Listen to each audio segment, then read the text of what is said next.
ओम श्री गणेशाय नमः। ओम श्री गणेशाय नमः। ओम श्री गणेशाय नमः। ओम नमो नारायण। ओम नमो नारायण। ओम नमो नारायण। ओम नमो भगवते वासुदेवाय नमः। ओम नमो भगवते वासुदेवाय नमः। जय श्री कृष्ण। जय श्री कृष्ण। राधे राधे। कृष्ण कृष्ण। देवियों, सज्जनों, साथियों, दोस्तों, भक्तों, सभी को नमस्कार। कथा प्रारंभ करते हैं। पिछले भाग में आपको सुनाया था परीक्षित का जन्म। परीक्षित कौन था? परीक्षित था पांडवों के खानदान का, यानी युधिष्ठिर का पुत्र। आगे की कथा सुनाते हैं। आगे की कथा है विदुर जी के उपदेश से धृतराष्ट्र और गंधारी का वन में जाना। सूत जी कहते हैं, विदुर जी तीर्थ यात्रा में महर्षि मैत्रेय से आत्मा का ज्ञान प्राप्त करके हस्तिनापुर लौट आए। उन्होंने जो कुछ जानने की इच्छा थी वह पूर्ण हो गई। विदुर जी ने मैत्रेय ऋषि से जितने प्रश्न किए थे उनका उत्तर सुनने के पहले ही श्री कृष्ण अनन्य भक्ति हो जाने के कारण वे उत्तर सुनने से उपराम ही गए। शौनक जी अपने चाचा विदुर जी को आया देख धर्मराज युधिष्ठिर, उनके चारों भाई धृतराष्ट्र, यशस्वी, संजय, कृपाचार्य, कुंती, गंधारी, द्रौपदी, सुभद्रा, उत्तरा, कृपि तथा पांडव परिवार के अन्य सभी नर नारी, अपने पुत्रों सहित दूसरी स्त्रियां, सब के सब बड़ी प्रसन्नता से मानो मृत शरीर में प्राण आ गए हों ऐसा अनुभव करते हुए उनकी अगवानी करने के लिए सामने आए। यथा योग्य अलीगन और प्रणामादि के द्वारा सब उनसे मिले और विरह जनित उत्कृष्टता से कातर होकर सबने प्रेम के आंसू बहाए। युधिष्ठिर आसन पर बैठाकर उनको यथाचित सत्कार किया। जब वे भोजन एवं विश्राम करके सुखपूर्वक आसन पर बैठे तब युधिष्ठिर ने विनय से झुककर सबके सामने ही उनसे कहा कि चाचा जी, जैसे पक्षी अपने अंडों को पंखों की छाया के नीचे रखकर उन्हें सेते और बढ़ाते हैं, वैसे ही आपने अत्यंत वात्सल्य अपने कर कमलों की छत्र छाया में हम लोगों को पाला पोसा है। बार बार आपने हमें और हमारी माता को विषदान और लाक्षागृह के दाह आदि विपत्तियों से बचाया। क्या आप कभी हम लोगों को भी याद करते रहे हैं? आपने पृथ्वी पर विचरण करते समय किस वृत्ति से जीवन निर्वाह किया? आपने पृथ्वी पर तल पर किन किन तीर्थों और मुख्य क्षेत्रों का सेवन किया? प्रभु, आप जैसे भगवान के प्यारे भक्त स्वयं ही तीर्थ स्वरूप होते हैं। आप लोग अपने हृदय की विराजमान भगवान के द्वारा तीर्थों को भी महातीर्थ बनाते हुए विचरण करते हैं। चाचा जी, आप तीर्थ यात्रा करते हुए द्वारका भी अवश्य गए होंगे। ये युधिष्ठिर महाराज अपने चाचा विदुर से पूछ रहे हैं। वहाँ हमारे सहृद भाई बंधु यादव लोग, जिनके एकमात्र आराध्य देव श्री कृष्ण हैं, अपनी नगरी में सुख से तो हैं। आपने यदि जाकर देखा नहीं होगा तो सुना तो अवश्य होगा। युधिष्ठिर के इस प्रकार पूछने पर विदुर जी ने तीर्थों और यदुवंशियों के संबंध में जो कुछ देखा, सुना और अनुभव किया सब क्रम से बतला दिया। केवल यदुवंश के विनाश की बात नहीं कही। करुणा हृदय विदुर जी पांडवों को दुख नहीं दे सकते थे, इसलिए उन्होंने यह अभिप्राय एवं असज्ञ घटना पांडवों को नहीं सुनाई, क्योंकि वह तो स्वयं ही प्रकट होने वाली थी। पांडव विदुर जी का देवता के समान सेवा सत्कार करते थे।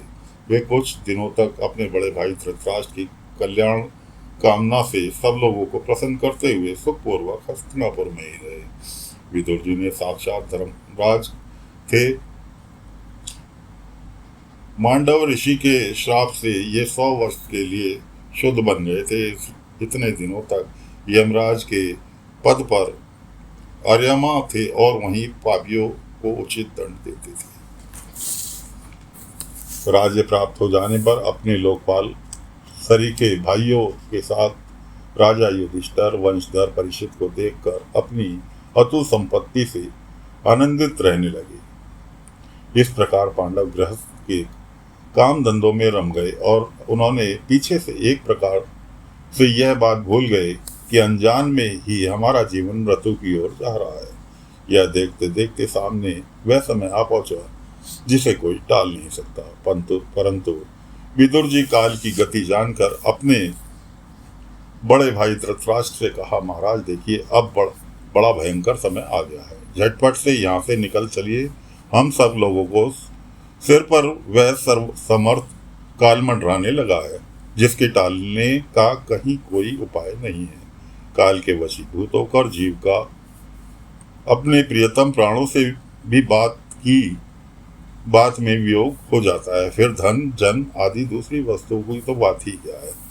अपने चाचा की ताऊ भाई सगे संबंधियों और पुत्र सभी मारे गए। आपकी उम्र भी ढल चुकी है, शरीर बुढ़ापे का शिकार हो गया है, आप पराए घर में पड़े हुए हैं।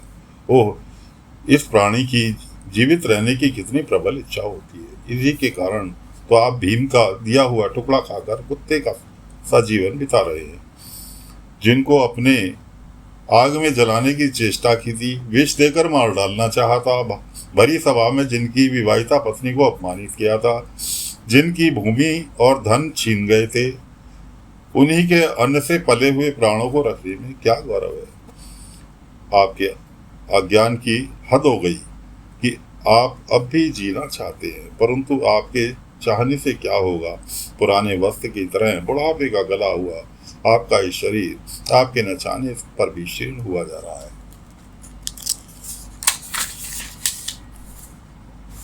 अब इस शरीर से आपका कोई स्वार्थ सदने वाला नहीं, इसलिए फंसिए मत, इसकी ममता का बंधन काट डालिए। जो संसार संबंधियों को अलग रहकर भी उनके अनजान में शरीर का त्याग करता है वही धीर कहलाता है।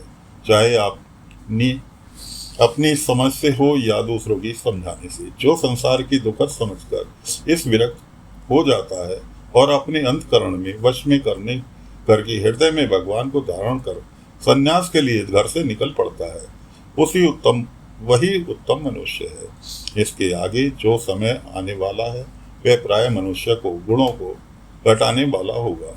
इसलिए आप अपने कुटुंबियों से छिपकर उत्तराखंड में चले जाइए। जब छोटे भाई विदुर जी ने अंधे राजा धृतराष्ट्र को इस प्रकार समझा तब उनकी प्रज्ञा के नेत्र खुल गए। वे भाई बंधुओं के सदृढ़ स्नेह पाश को काटकर अपने छोटे भाई विदुर के दिखलाए हुए मार्ग से निकल पड़े।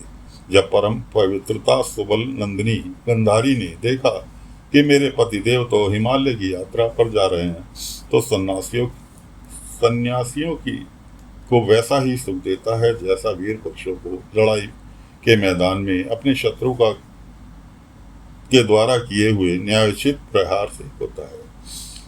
तब वे भी उनके पीछे पीछे चल पड़े। अज्ञात शत्रु युधिष्ठिर ने प्रातःकाल संध्या वंदन तथा अग्निहोत्र करके ब्राह्मणों को नमस्कार किया और उन्हें तिल, गौ, भूमि, स्वर्णदान। इसके बाद जब गुरुजनों की चरण वंदना के लिए राजमहल में गए तब उन्होंने धृतराष्ट्र, विदुर तथा गंधारी के दर्शन नहीं हुए। युधिष्ठिर ने उद्विग्न होकर वहीं बैठे हुए संजय से पूछा, संजय, मेरे वे वृद्ध और नेत्रहीन पिता धृतराष्ट्र कहाँ हैं? पुत्र शोक से पीड़ित दुखिया माता गंधारी और मेरे परम हितैषी चाचा विदुर जी कहाँ चले गए? ताऊ जी अपने पुत्रों और बंधु बांधवों को मारे जाने की दुखी थे। मैं बड़ी मंदबुद्धि हूँ, कहीं मुझसे किसी अपराधी की आशंका करके वे माता गंधारी सहित गंगा जी में तो नहीं कूद पड़े। जब हमारे पिता पांडु की मृत्यु हो गई थी और हम लोग नन्हे बच्चे थे, सब इन्हीं दोनों चाचाओं ने बड़े बड़े दुखों से हमें बचाया था। वे हम पर बड़ा ही प्रेम रखते हैं। हाय, वे यहाँ से कहाँ चले गए? सूत जी कहते हैं, संजय अपने स्वामी धृतराष्ट्र को ना पाकर कृपा और स्नेह की विकलता से अत्यंत पीड़ित और विरहातुर हो रहे थे। वे युधिष्ठिर को कुछ उत्तर न दे सके। फिर धीरे धीरे बुद्धि के द्वारा उन्होंने अपने चित्त को स्थिर किया। हाथों से आंखों के आंसू पहुंचे और अपने स्वामी धृतराष्ट्र के चरणों का स्मरण करते हुए युधिष्ठिर से कहा। संजय बोले, कुलनंदन, आप मुझे आपके दोनों चाचा और गंधारी संकल्प का कुछ भी पता नहीं है। महाबाहो, मुझे तो महात्माओं ने ठग लिया। संजय इस प्रकार कह रहे थे कि तुम्बुरु के साथ देव ऋषि नारद जी वहां पहुंचे। महाराज युधिष्ठिर ने भाइयों सहित उठकर उन्हें प्रणाम किया और उनका सम्मान करते हुए बोले। युधिष्ठिर ने कहा, भगवान, मुझे अपने दोनों चाचाओं का पता नहीं लग रहा, न जाने वे दोनों और पुत्र शोक से व्याकुल तपस्विनी माता गंधारी यहाँ से कहाँ चले गए। भगवान, आप समुद्र में कर्णधार के समान आप ही हमारे पारदर्शक हैं। तब भगवान के परम भक्त में देवर्षि नारद ने कहा, धर्मराज, तुम किसी के लिए शोक मत करो, क्योंकि ये सारा जगत ईश्वर के वश में है। सारे लोक और लोकपाल विवश होकर ईश्वर की ही आज्ञा का पालन करते हैं। वहीं एक प्राणी को दूसरे से मिलाता है और वहीं अलग कर देता है।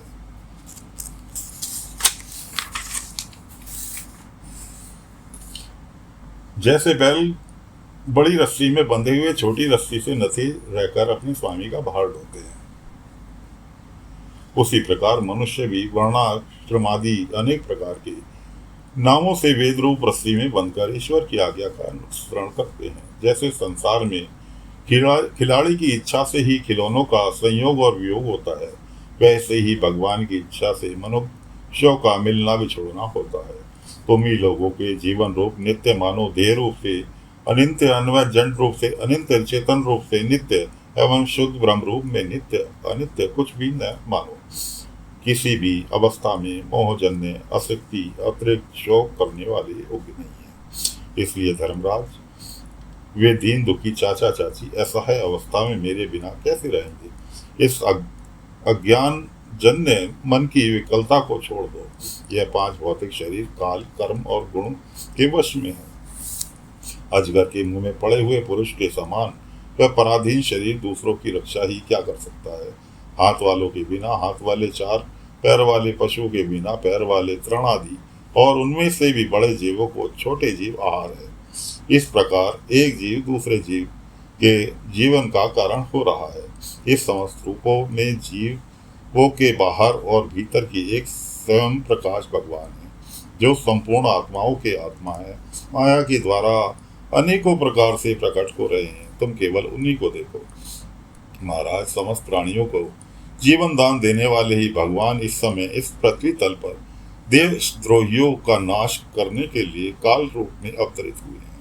अब वे देवताओं का कार्य पूरा कर चुके हैं, थोड़ा सा काम और शेष है, उसी के लिए वे रुके हैं। जब तक वे प्रभु यहाँ हैं तब तक तुम लोग भी उनकी प्रतीक्षा करते रहो। धर्मराज, हिमालय के दक्षिण भाग में जहाँ सब ऋषियों की प्रसन्नताओं के लिए गंगा जी ने अलग अलग 7 धाराओं के रूप में अपने को 7 भागों में विभक्त कर दिया, जिसे सप्त स्रोत कहते हैं, वहीं ऋषियों के आश्रम पर धृतराष्ट्र अपनी पत्नी गंधारी और विदुर के साथ गए हैं। वहां से त्रिकाल स्नान और विधि पूर्वक अग्निहोत्र करते हैं। अब उनके चित्त में किसी प्रकार की कामना नहीं है, वे केवल जल पीकर शांति से निवास करते हैं। आसन जीतकर प्राणों को वश में करके उन्होंने अपनी 6 इंद्रियों को विषयों से लौटा लिया है। भगवान की धारणा से उनके तमो गुण, रजोगुण और सत्वगुण के मल नष्ट हो चुके हैं। उन्होंने अहंकार को बुद्धि के साथ जोड़कर और क्षेत्रज्ञ आत्मा में लीन करने के लिए महाकाश में घटाकाश के समान सर्वाधिष्ठान ब्रह्मण में एक कर दिया है। उन्होंने अपनी समस्त इंद्रियों और मन को रोक कर समस्त विषयों को बाहर से ही लौटा दिया है और माया के गुणों से होने वाले परिणामों को सर्वदा मिटा दिया है। समस्त कर्मों का संन्यास करके वे इस समय ठूंठ की तरह स्थिर होकर बैठे हुए हैं। अतः तुम उनके मार्ग में विधन रूप मत बनना। धर्मराज, आज से 5वें दिन वे अपने शरीर का परित्याग कर देंगे और वह जल कर भस्म हो जाएगा। ग्रह प्रत्यादि अग्नियों के द्वारा पर्णकुटी के साथ अपने पति के मृतदेह को जलते देखकर बाहर खड़ी हुई साध्वी गंधारी भी पति का अनुगमन करती हुई उसी आग में प्रवेश कर जाएंगी। धर्मराज, विदुर जी अपने भाई का आश्चर्य में मोक्ष देखकर हर्षित और वियोग देखकर दुखित होते हुए वहां से तीर्थ सेवन के लिए चले जाएंगे। देवऋषि नारद यूं कहकर तुम्बकु के रूह के साथ स्वर्ग को चले गए। धर्मराज युधिष्ठिर उनके उपदेशों को हृदय में धारण करके शोक को त्याग दिया। तो साथियों, फिलहाल आज की कथा को यहीं पर विराम दे रहे हैं। आगे की कथा कल फिर लेकर हाजिर होंगे। तब तक के लिए आज्ञा दीजिए। ओम नमो नारायण, ओम नमो नारायण, ओम नमो नारायण, ओम नमो भगवते वासुदेवाय नमः, ओम नमो भगवते वासुदेवाय नमः।